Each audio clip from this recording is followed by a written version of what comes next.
Себеби мен азыр сабакты эртерээк ачып койгом, 40 мүнөттөн кийин жабылат да. Демек, логикалык ой жүгүртүү. Логикалык ой жүгүртүү бул логикалык ой жүгүртүүнү мына ушул биз курста силер менен карап келебиз. Бул логикалык ой жүгүртүүнүн эң негизги маани маңызы бул нерселердин себеп натыйжа байланышын көрө билүү болуп эсептелинет. Себеп жана натыйжа байланышын көрө билүү. Мисал үчүн, себеп жана натыйжа дегенди кандай түшүнөсүңөр? Кана мага ушуну айткылачы бирден.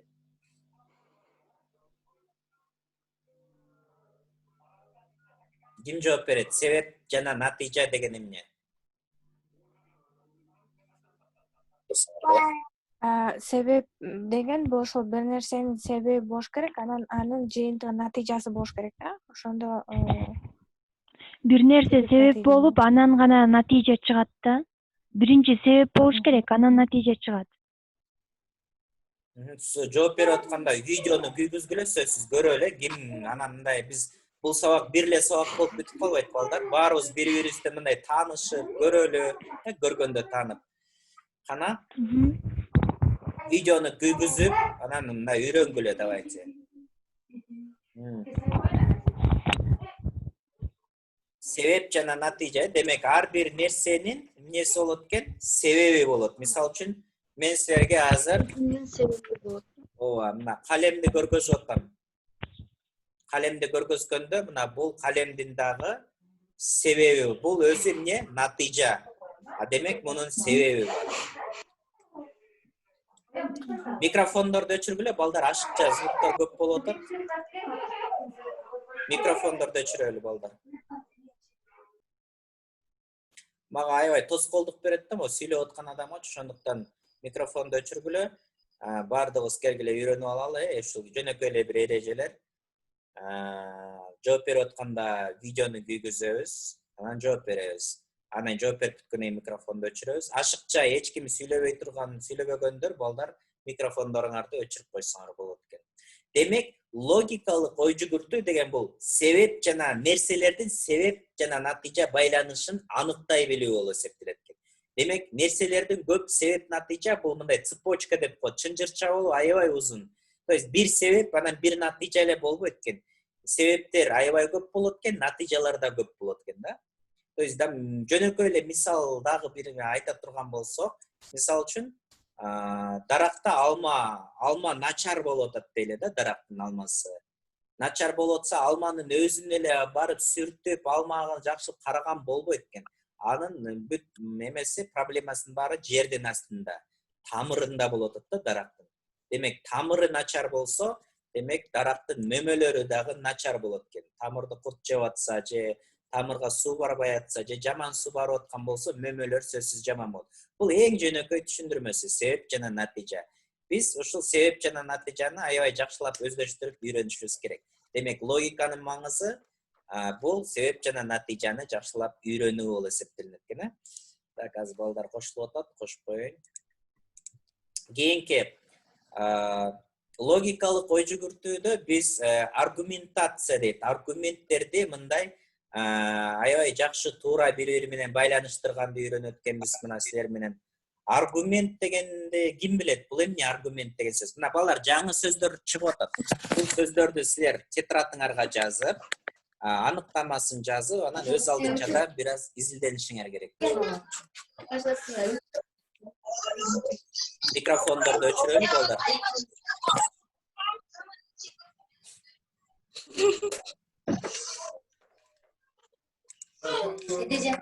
Эдеже, кырсас да булышкан балык. Так. Бул курста биз мына балдар аргумент деген эми бир мындай тастыктоо да, бир нерсени айтканда сөзсүз мисал менен келтиребиз да биз.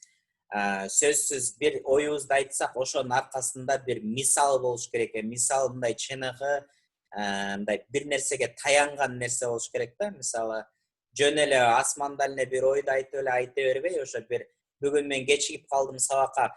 Окуучу сабакка кечигип келгенде, логиканы аябай жакшы колдонот да, өзү билбей туруп колдонот да. Мисалы үчүн айтат, сразу кечигип калдым, себеби кече күнү там бизде той болгон, анан мисалды келтирип айтат да, бир нерсеге таянып. Жөнөкөй башка нерселерде, мисалы үчүн сабакка келгенде, ал логиканы колдоно албайт. То есть кээде байкабай өзү туура колдонот экен, керектүү учурларда. Анан жашоодо ошону колдоно албай калат. Ал эми ортодо болсо, биз ошо жашоодо логиканы канчалык деңгээлде колдонобуз, мына ошону сурайт экен. Ошондой эле логиканы, демек, биздин адамдын, мисалы, мээсинде психикалык процесстер бар да. Бул психикалык процесс дегенибиз кабыл алуу бар. Мисалы үчүн адамда кабыл алуу деген бар. Мисалы, кабыл алуу бул көз, кулак аркылуу кабыл алабыз да маалыматты. Ошондо кээде байкасаңар, жолдон кетип баратканда жаныңардан тууганыңар турса да аны көрбөй калган учурлар болот да. Ошол жакты карап турсаңар да. Себеби силердин көңүлүңөр башка жакка бурулган үчүн ошол адамды көрбөй каласыңар. Же болбосо кээ бир учурда аябай ой жүгүртүп, мындай бир нерсени ойлонуп атып, ойго кирип кетсеңер, үйдөн мамаңар же эжеңер бирөө силерге бир нерсе деп сүйлөгөн болсо, аны да укпай калган учур болот да. Хотя жаныңарда эле турган болсо. Болду беле жашоодо ушундай учурлар?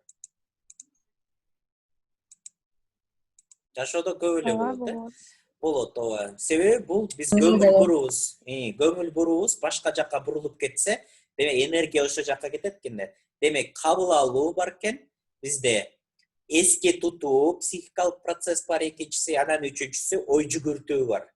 Ой жүгүртүү бул жалпы ошо психикалык мээнин процесстерине үчкө бөлсөк, үчөөнүн бирөөсүнө кирет. Анан ошол ой жүгүртүүнү дагы логикалык ой жүгүртүүнү дегенде эске тутууну кандай машыктырсак, көңүл бурууну кандай машыктырсак, ошол логикалык ой жүгүртүүнү дагы силер менен бирге машыктырса болот экен. Демек, мээ дагы адамдын денесиндей болуп, машыктырса күчтүү болуп кете берет экен балдар.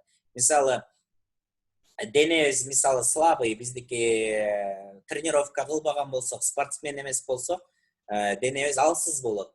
Чынбы? Мен азыр залга барып 100 килограммдык штанганы өйдө көтөрөйүн десем, белимди ортуп алышым мүмкүн, же кол бутумду сындырып алышым мүмкүн. Ал эми мендей эле болгон адам күндө келип акырындан көтөрүп машыгып жүрө турган болсо, 100 килограммды жөнүнө көтөрөт өйдө карай. 100дөн көп килограмм көтөрөт. Бирок бул акырындык менен машыкканда келе турган нерсе болот. Көрүп атасыңарбы? Ошондой эле логика, ой жүгүртүүнү, логикалык ой жүгүртүүнү дагы акырындык менен биз силер менен машыктырсак болот экен. Мына ушул курста силер менен ошонун үстүндө иштейбиз. Логиканын өнүгүшү дейт.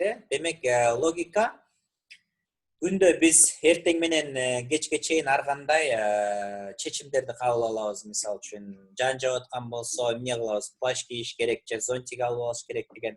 Мына ушундай элементарный чечим кабыл алуулардын бардыгы бул логикалык нерсе, логикалык ой жүгүртүүнүн себебинен келип чыгат экен да. Так, азыр.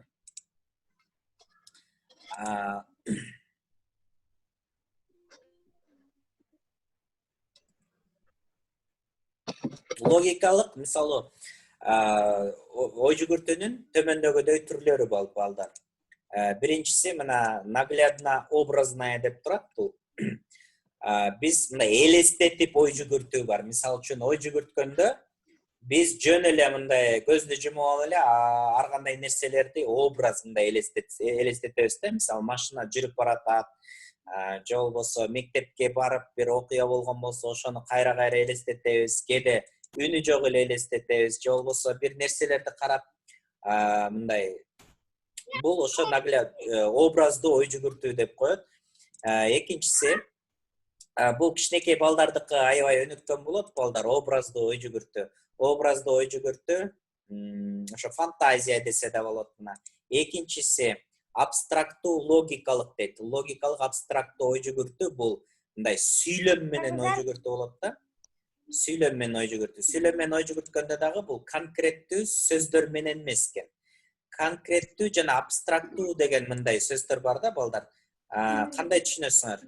Абстрактуу жана конкреттүү дегендерди. Кана кимде кандай ой бар? Конкреттүү деген биз кармай алган же сезе алган нерселер, абстрактуу бизге Ойлонуптан жана жөн гана акыл эс менен кыла турчу нерселер да. Ойлонуп сезе билчү нерселер. Конкреттүү демек кармай турган нерселер көргөн. Мисалы үчүн адамда бизде эмелер бар. Адамда канча сезим бар билесиңерби?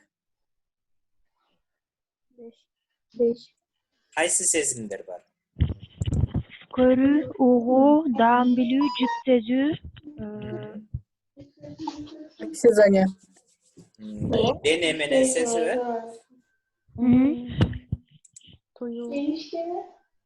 Демек ушул биз 5 сезимибиз менен кабыл алган сөздөрдүн бардыгы нерселер. Балар микрофондорду өчүрүп койгулачы. Ашыкча могу звуктор көп болуп атат да, чөтө сүйлөй албай калат кез. 5 сезим менен кабыл алынган нерселер улар конкреттүү болот экен. Мына биз ушул жөнөкөй эле нерселердин аныктамаларын үйрөнүүдөн баштайбыз да мына. Мисалы үчүн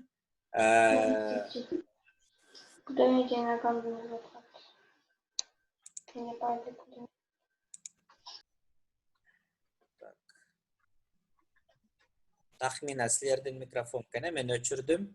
Өзүңөр микрофондоруңарга көңүл бургула балдар. Кээде Zoom'да атайын силер өчүрүп койсоңор деле кээде ушундай күйүп калган эмеси бар экен. Ошо көңүл буруп микрофонуңар өчүк болгонуна көңүл бургула. Карала микрофонду өчүргүлө деп эле айтканга канча убакыт кетип атат. Мына эгерде ошо тартипти жакшы бардыгыңар сактасаңар, бардыгыбыз жакшы үйрөнөт элек да. Ошо бул Zoom'да ошондой проблема бар экен. Мына бирөө сүйлөй турган болсо кулакка катуу кылып атпайбы? Бул сүйлөй албай калат экен. Оюң да бөлүнөт. Сабагыбыз да жакшы өтө албай калабыз да мына. Конкреттүү деген ошол 5 сезим менен кабыл алынган сөздөр. Мисалы үчүн көзгө көрүнбөшү деле мүмкүн. Мисалы аба көзгө көрүнбөйт, чынбы? Бирок колубузду мындай шилекейлеп туруп мындай кылсак, мисалы үчүн колубуз муздай баштайт. Демек сезип атабыз да биз. Сезип атабыз. Демек аба бул конкреттүү нерсе экен. Же болбосо абаны конкреттүү эмес абстрактуу дей турган болсоңор, 5 секунд мисалы үчүн мурдуңарды жаап дем албай көрсөңөр, абанын бар экенин сразу эле сезесиңер да, чынбы? Бул элементардуу нерсе. Демек аба бар. Ооба бар, айгерим бар аба. Так, демек алма десек, мисалы алманы биздин көзүбүз көрөт, колубуз менен кармайбыз, тиштеп жесек даамын сезебиз. Демек алманы биз 3 сезим менен кабыл алып атабыз. Демек бул конкреттүү нерсе. Демек абстрактуу нерсе бул колго кармалбайт, жытка сезилбейт, ички дүйнөбүз менен гана, ички мындай сезимдер менен сезе турган нерселер. Мисалы үчүн достук. Достук деген сөз бул кандай? Достукту ким элестете алат? Достук деген эмне? Ким айтып берет кана? Достук деген бул эки адамдын ортосундагы мамиле, жакын адамдардын ортосундагы мамиле. Так, эрежеге баш ийебиз, видеону күйгүзүп, кана дагы бир айткыла, ким сүйлөп атат?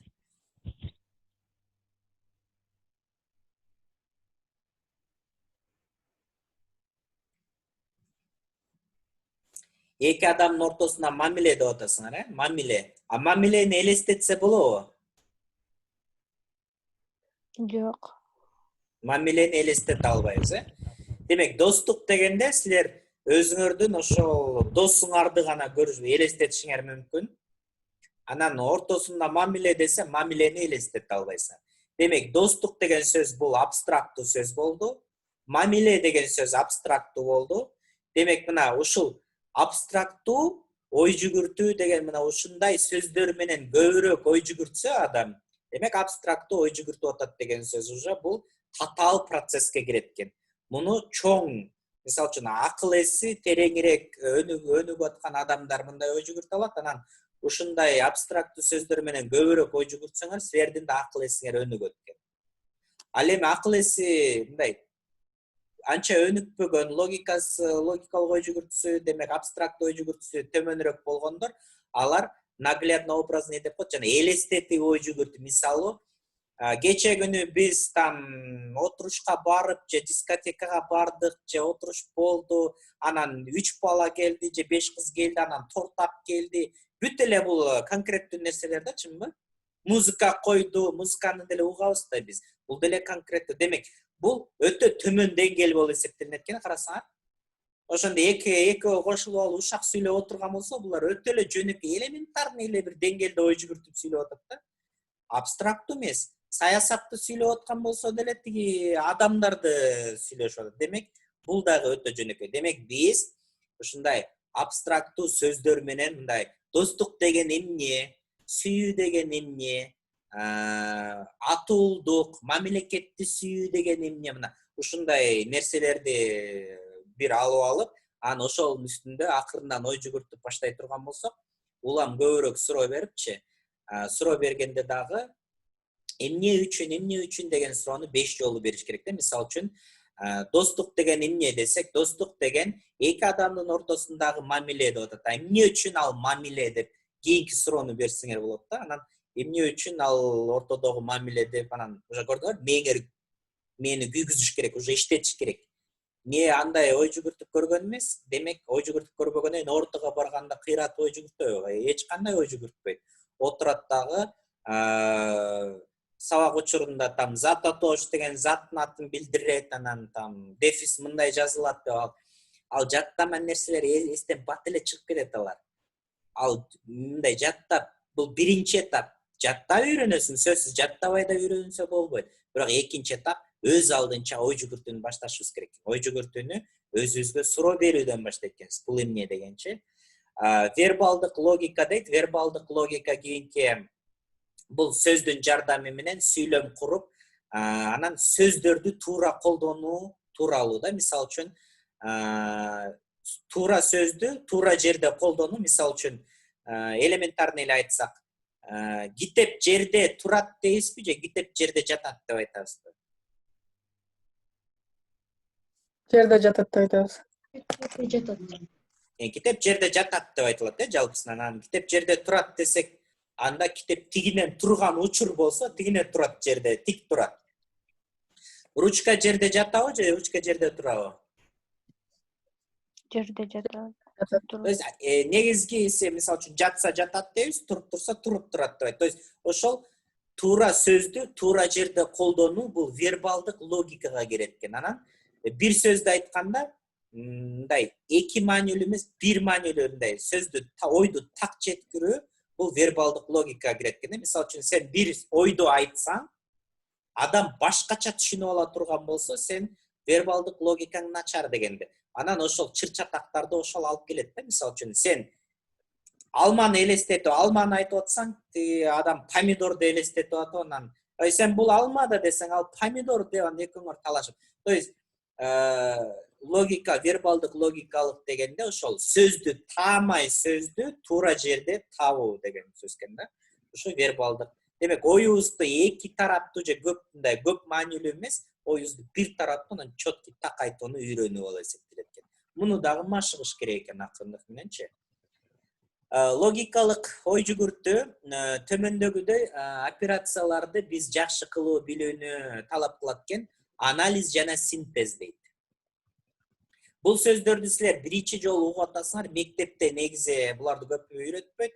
Университетте философия, психология деген сабактарда кире турган сөздөр да көбүнчө. Мектептин программасы билбейм, акыркы мектептин китептери деле татаал болуп кетти, балким адам жана коом жана дагы сабак экономика деген сабактарда кириши мүмкүн да, тарыхтарда. Так, балдар, эми карайлы. Анализ деген эмне, синтез деген эмне? Азыр мен бул тууралуу силерде кененирээк азыр айтып бербейм. Силерге үй тапшырма болот.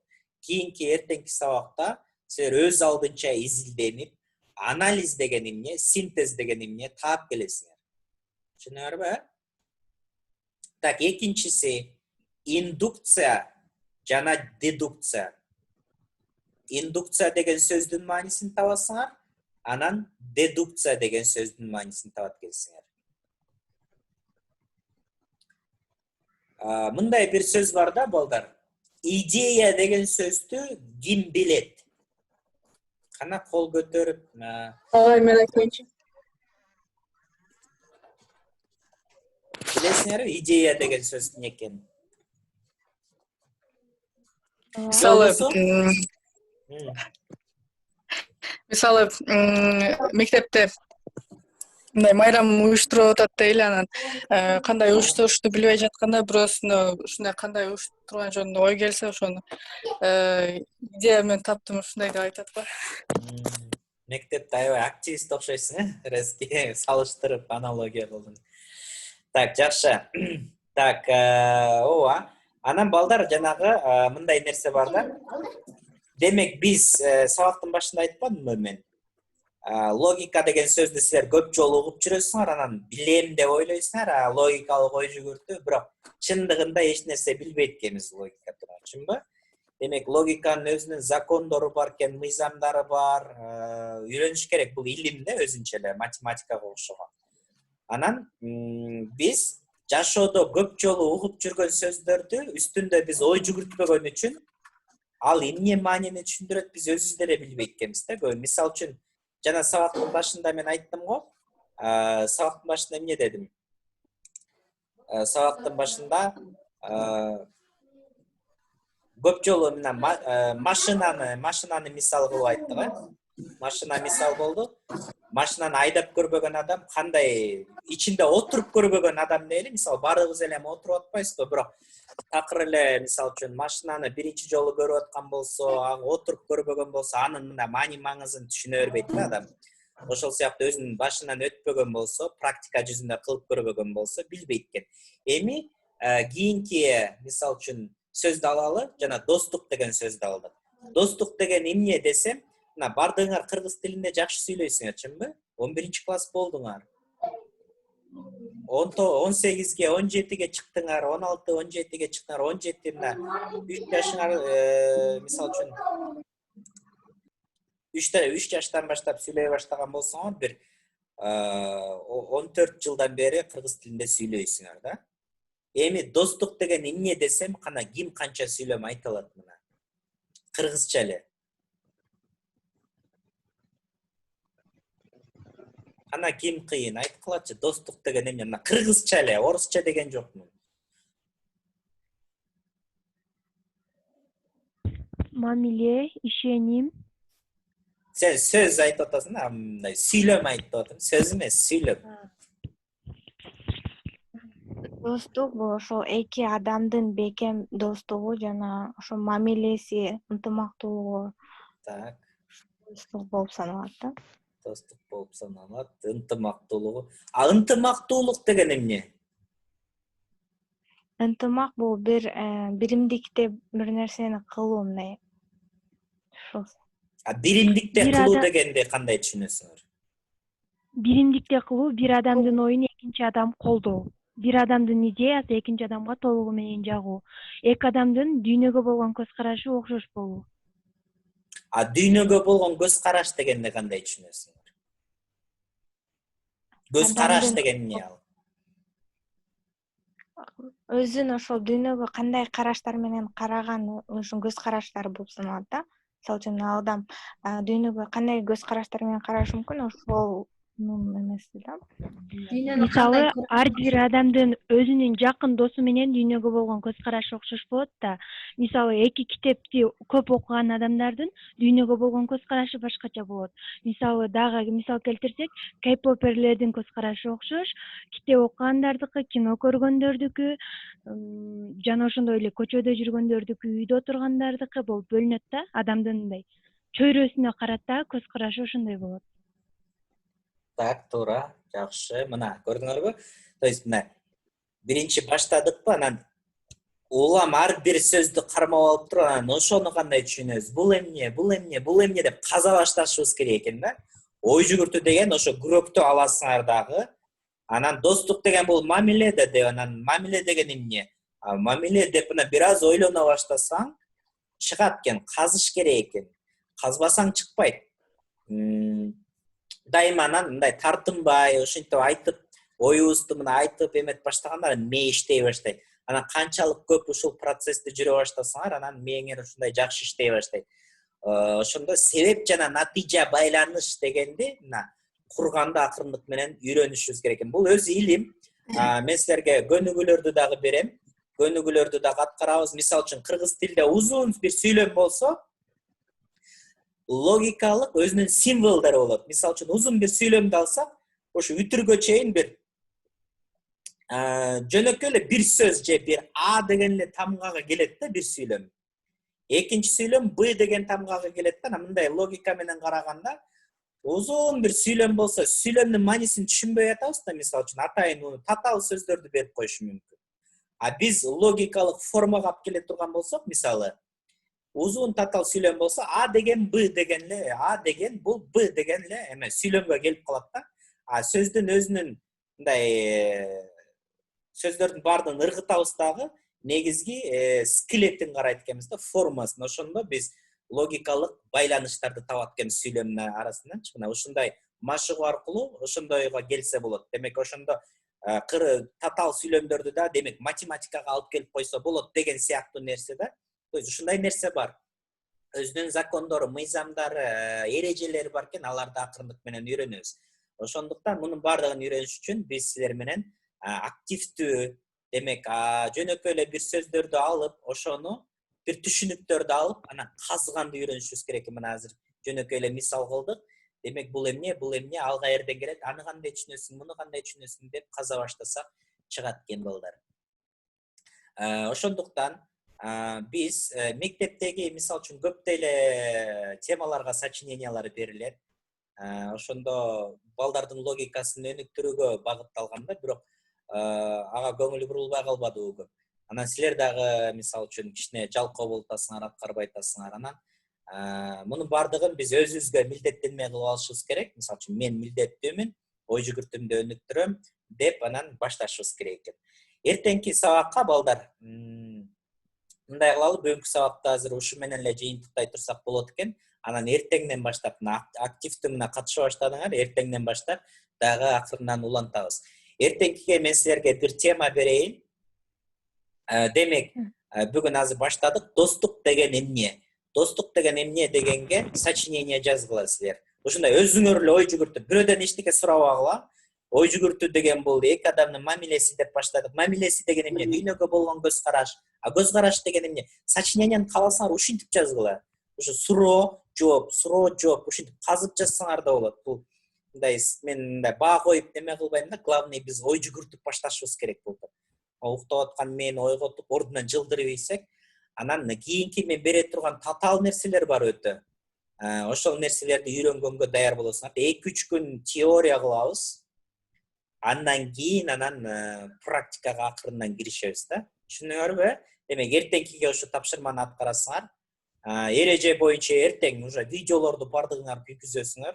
Анан 3-4 сабактан кийин видео сөчүктөрдү мен бүт удалить этем дагы, анан уже өзүнчө ссылка кылып, өзүнчө группа создавать этем. Ошондуктан давайте активдүү катышабыз. Сочинениеңер даярдайсыңар, эртең мага окуп бересиңер. Сүйлөштүкпү? Всё, анда эртең саат 9-да жолугабыз балдар, Кудай буйрса. Эртең мен айылга кетпесем, эмеге жөнөтөм. Макулбу? Убакыт бүтүп калды балдар, эртең жолугабыз. Рахмат. Рахмат. Рахмат.